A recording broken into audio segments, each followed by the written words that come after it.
This episode is brought to you by IndieBase, the smart, simple and budget-friendly electronic patient report system built for the realities of HEMS work and pre-hospital care. Whether you're a solo responder, part of a flexible team or working across a large organisation, IndieBase is the right solution for you. So it works on any device, laptop, tablet or smartphone, and crucially it runs offline when you need it the most. So born from trusted foundation of HEMSbase and built by the Medic One systems team, IndieBase combines a familiar intuitive interface with rock solid reliability. So from festival first aid to complex patient transport to high acuity critical care, IndieBase is ready for every pre-hospital scenario. So it integrates with all popular pre-hospital monitors and includes powerful case review and indeed clinical governance modules. So it's ideal for maintaining high standards and supporting services preparing for CQC registration. So there's also a dedicated patient feedback module, which when used alongside clinical governance supports continuous improvement and patient-centered care. So for those working across multiple organizations, IndieBase gives you a personal logbook that unifies your data and even integrates with your HEMS-based logbook. So it's quick to deploy, easy to use and built for the field. IndieBase makes electronic patient reporting simple wherever you are. So find out more at indiebase.net. That's INDIEBASE.net or head to the show notes for further information.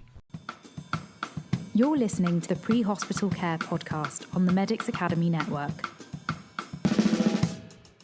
Welcome back to the podcast.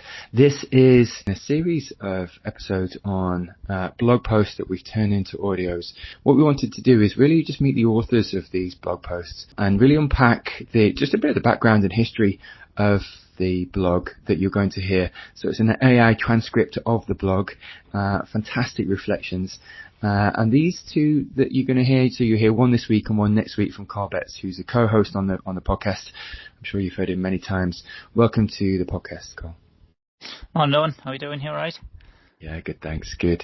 Carl, so just as a framer, for this week's podcast, we're going to look at critical reflection and indeed feedback as the blog post, as the AI blog post. Could you just give us a bit of a framer for the conversation, just where it came from, what you were thinking at the time just before you wrote the blog? Yeah, it initially started as when I was on the road full time as a full time paramedic. I was having a lot to do with newly qualified paramedics. A lot of mentoring work was going on with them, and a lot of just sort of coaching and just generally looking after the new guys and girls that were coming in. And I was noticing more and more that a lot of the newly qualified staff were just burning themselves out by their own internal monologues and internal thoughts and sort of worries around the paramedic profession. If you do something wrong, you're going to be in trouble, and this constant sort of negative loop that seemed to be going on.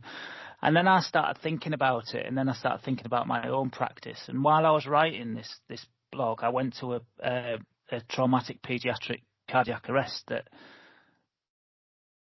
went really well in many respects, but there was a couple of learning points in others. But all I found myself doing was concentrating on the bits that weren't quite as good as they could have been. Whereas what I should have been concentrating was on all the things that went really well, but also learning on the things that didn't. But actually I forgot about all the things that went well because they just weren't in my mindset. And then I sort of thought, well, actually, I'm doing exactly what a lot of these newly qualified paramedics are doing, and I can really feel it now. So that sort of confirmed, actually, I'm writing this and I need to write it because it's important to write it.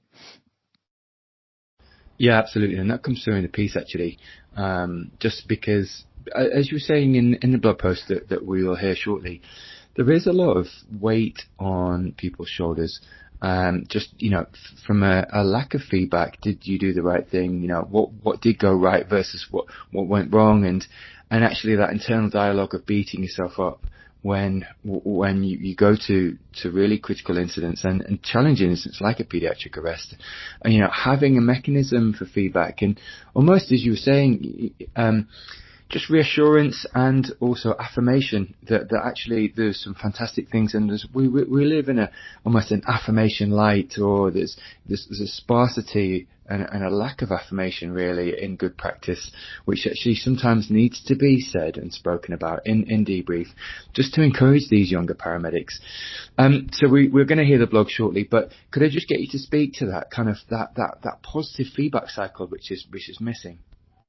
Yeah, that discussion is absolutely key, because if you've gone through an incident, it may not be the same as other people's have gone through, but they've gone through similar things, and actually just talking it through. What would you do? Would you have done this? Would I have done that in that situation? Actually, I'm not entirely sure how I would have dealt with that situation. And actually, just hearing words like "I'm not sure how I'd have dealt with that" is really positive in its own right, because it actually gives the kudos of the fact that, you know what, this was quite a complex situation, this.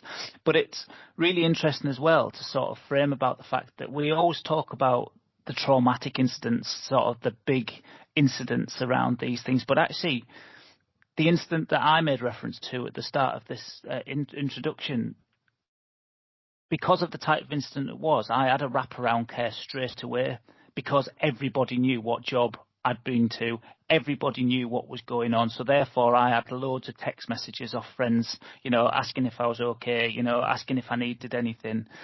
Sometimes it's the jobs that build up, it's the elderly patients, the geriatric patients who, we go to and we just think, I've left that person at home, they've got multiple comorbidities, I think I've done all my safety netting, I think I've got everything right.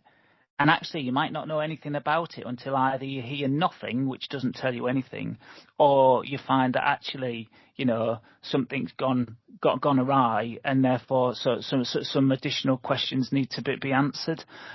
And we, as I say, we always focus on the big instance, the big bang type instance, but actually the build-up effect of lots and lots of, am I doing this right? Because if I didn't do it right on that patient, then I've probably just done the same thing with the next, and I've probably done the same thing with the next. And until someone gives me something or helps me to say, Carl, you bang on with that, bang on point with that, I might want to think about this. Did you consider? No, I didn't consider that at all. But unless somebody has that conversation in a trusting, supportive, non-finger pointing or judgmental way, you're never going to break down that culture of people being able to and willing to sort of say, you know what, I'm just going to open up here and say, I'm not sure whether I got that quite right. Is there any chance we can talk about the job from start to finish?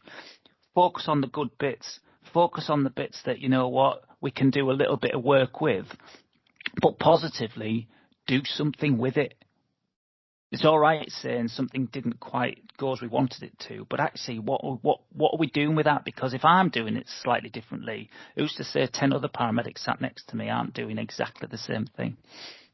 Yeah, listen, that's powerful, and like you say, from a peer support, but also signposting to actually getting and in debrief, but cold debrief as well as hot debrief, just really understanding, because even if you weren't at the incident, there is a place for either a senior clinician or just indeed another colleague, a peer support colleague, to literally come alongside you and say, look, let's both go to the education department and check that this is the right thing, or let's both, unpack this. And actually, to your point, there's probably a wider community of frontline staff thinking the same thing. So why don't we just engage the education system, or indeed the internal education service to come alongside and do some pediatric teaching or do something.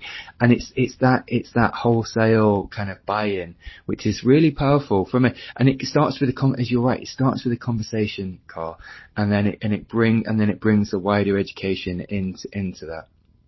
And it's really interesting knowing that you make reference to the sort of educational establishments, because we've all got a part to play in this. But I think fundamentally we don't equip newer colleagues on the art of reflective practice. We teach people how to write a reflective assignment, but with the best will in the world, writing a reflective assignment is to get to an end point of passing an assignment. Actually being truly reflective takes time, it takes effort, it takes personal honesty. And some of my blogs have taken me 6 months to write. And that's because this is a journey of understanding myself. I'm not going to do it in 5 minutes if I'm going to give it any weight or give it any sort of the level that it needs. So actually, I've never been taught how to do it. It's something that I've just sort of self-taught, messed around with, tried different things to understand how I work. And I don't think we do enough formal sort of, there's multiple ways to reflect. It doesn't just have to be a written blog. It can be an audio interview of yourself. It can be a million and one things. But I just don't think we equip people well enough to do it. So you're just about to hear the blog. We'd love to hear your feedback in audio format, but please do enjoy. Okay, let's unpack this. Picture a job where your office changes minute by minute. It could be someone's living room, a roadside, anywhere really. Mm-hmm. And every single call you go to has the potential to be someone's absolute worst day. Yeah. You're making critical decisions under, immense pressure, often isolated, just you and maybe one or two colleagues. Right. And you rarely, if ever, find out how the patient you just poured all your energy into actually ended up. That's the world of a paramedic. It's intense. It really is. And the crucial question we're diving into today is how that core skill they rely on, critical thinking and reflection, how that actually impacts their mental well-being, especially for new staff just starting out. Right. And this deep dive, it takes us into the insights of one specific piece. It's called Healthy Reflection for Paramedic Wellbeing. It's written by someone who sees this stuff firsthand, a practice educator. So our mission here is to understand how critical analysis, which is, let's face it, a vital tool for learning and growth in this field. Absolutely essential. How that can somehow twist into something, unhealthy. Something potentially leading to burnout and serious mental health challenges. Mm-hmm. And maybe most importantly, what this author thinks needs to change. Yeah, because the author points out that a lot of new paramedics seem to get stuck in this loop. It's like this intense self-critical analysis. And instead of building their skills and confidence, it actually, unfortunately, often erodes it, which is the opposite of what you want. Exactly. Let's maybe start by setting the scene a bit more. The paramedic role today, it's vastly different from what it once was. Oh, yeah. How so? Well, the depth and breadth of skills expected, the responsibility for making really complex clinical decisions out there in the field, it's just grown dramatically. Right. And you're doing this, like you said, in tiny teams. Sometimes it's just you and one other person. Yeah. That isolation combined with the relentless cycle of back-to-back stressful incidents, it leaves very little room to decompress, does it? Or process anything. Yeah, very little. Yeah. And the feedback loops. Yeah. They're almost non-existent in real time. The source really highlights this. You usually only hear back through quite formal routes, like a thank you letter, maybe. Oh, right. Or having to write a statement for some kind of incident review. Or maybe, just by chance, you revisit an address later on. So think about that gap. There's this huge space where constructive, balanced feedback should be, but often isn't. Precisely. And in that void, the default thinking, it doesn't often lean towards positive reinforcement, does it? No, I wouldn't imagine so. Instead of someone saying, hey, you managed that really difficult situation well, and here's why, you're left sort of internally dwelling on the what ifs. Exactly. What if I had done this differently? What if I'd recognized that sooner? What if? Yeah. And this leads directly into how critical analysis is actually taught in their education. It is presented, and quite rightly, as absolutely vital. Yeah, it has to be. It's the backbone of professional development. It's essential for staying current, providing good patient care, all that stuff. It's woven into everything, isn't it? Study modules, reflective assignments, written work. It's kind of positioned as the necessary tool for learning and improving. But here's where the author raises a major concern. Yeah. Is this pressure, or maybe this perceived requirement, to constantly self-critique across every single incident? Could that be becoming a primary driver of mental health issues, especially early in a paramedic's career? Okay, so this constant demand for perpetual analysis, what's the core negative impact the author sees? What does it actually do to them? Well, they say it creates this overwhelming burden. It's like this perpetual, unfocused mental sifting through absolutely everything you've just experienced. You're trying to maintain this sort of heightened state of awareness, analyzing constantly, but without any real time or space to properly process or consolidate your thoughts. It's almost like analysis paralysis. Right.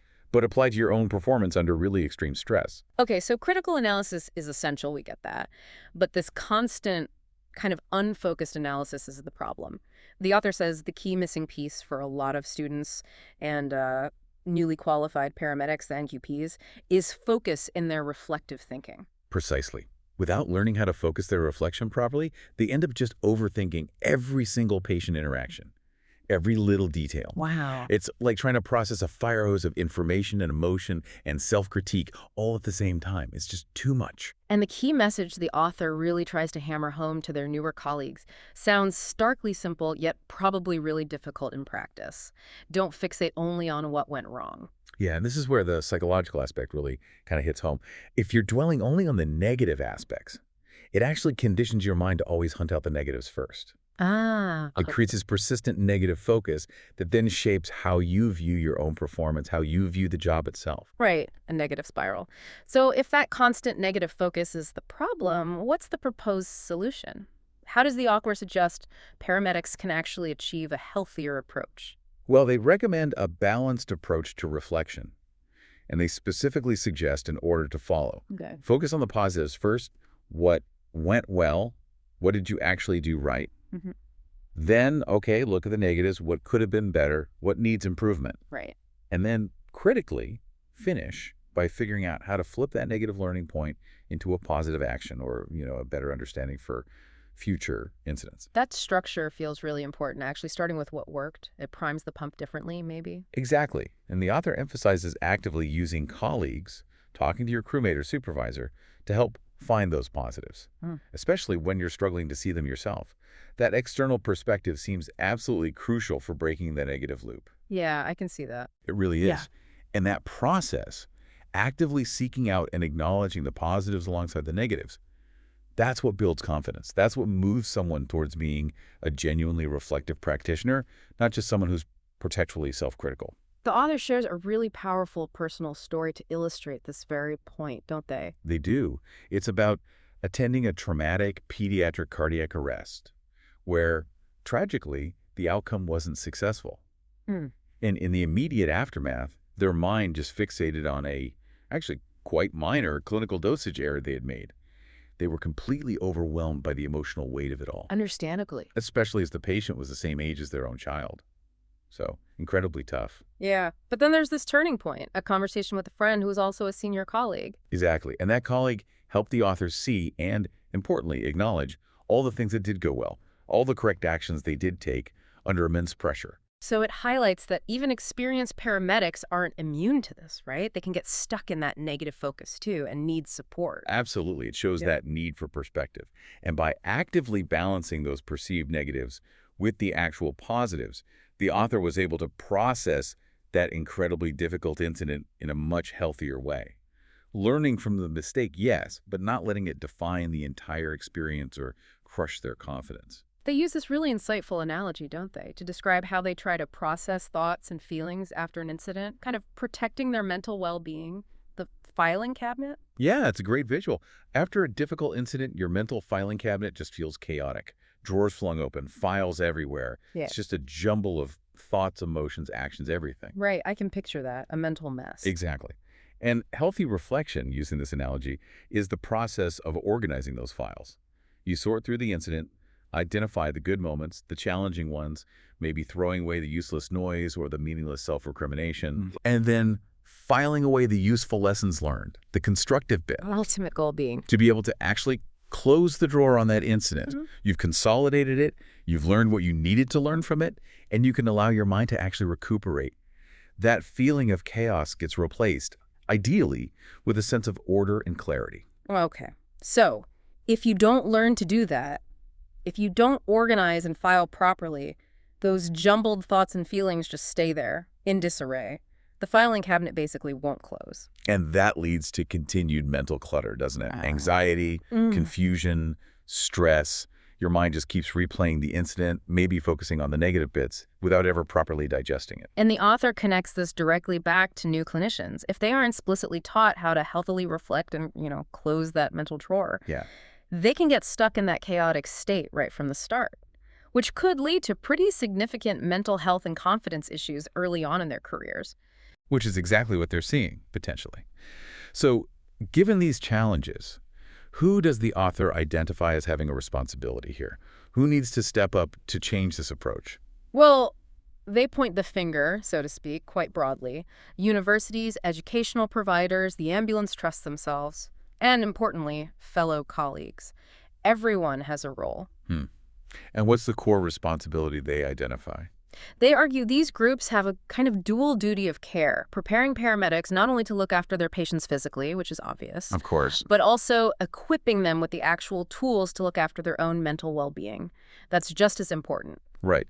And a key part of that duty, presumably, is acknowledging that poor reflection, this unfocused, overly negative self-critique, is actually just as damaging, maybe even more so in some ways, than doing no reflection at all. Exactly. So the call is really for educational programs to build clear focus into critical analysis exercises, make sure it's consistently meaningful and constructive, not just critique for critique's sake.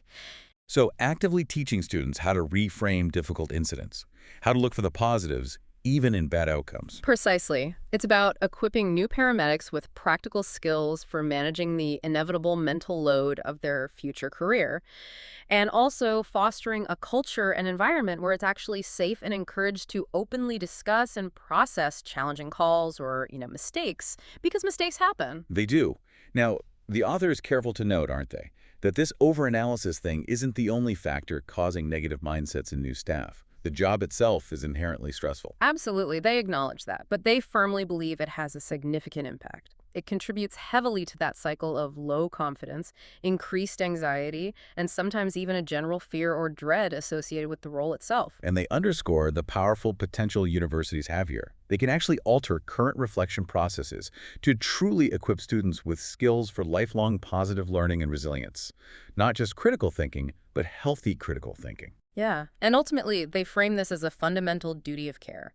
We have a responsibility to provide the mental tools new paramedics desperately need to not just survive, but hopefully to actually thrive in this incredibly demanding environment.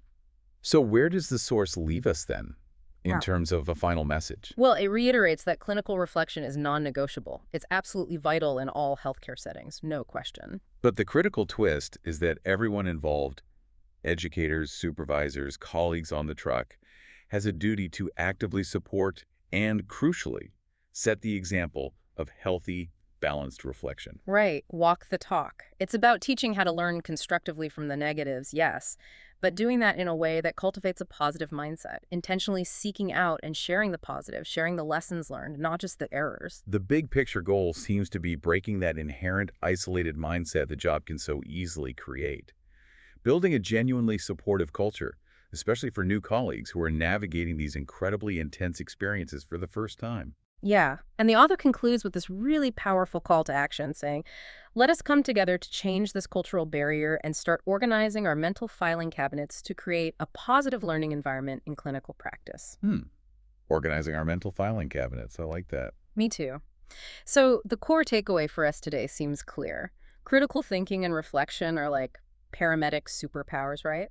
But the way they're taught and practiced and the whole culture surrounding them can profoundly impact mental well-being. Yeah, so a deliberate shift towards balanced reflection, making space to acknowledge positives, providing active support. It isn't just like a nice to have. It's essential care for the people who are out there caring for us. Absolutely. And that leaves us with a thought, doesn't it? One that echoes maybe far beyond the ambulance service. What does it really mean in any demanding profession, or heck, even just in our own everyday lives, to build a truly positive learning environment? How can we, apply this really powerful idea of learning to organize our mental filing cabinets, sorting the good from the bad, filing away the lessons learned? How do we use that to navigate our own challenges, ensure clarity replaces that feeling of chaos, and actually learn and grow stronger from every experience, good or bad? Something to think about. You're listening to the Pre-Hospital Care podcast on the Medics Academy Network.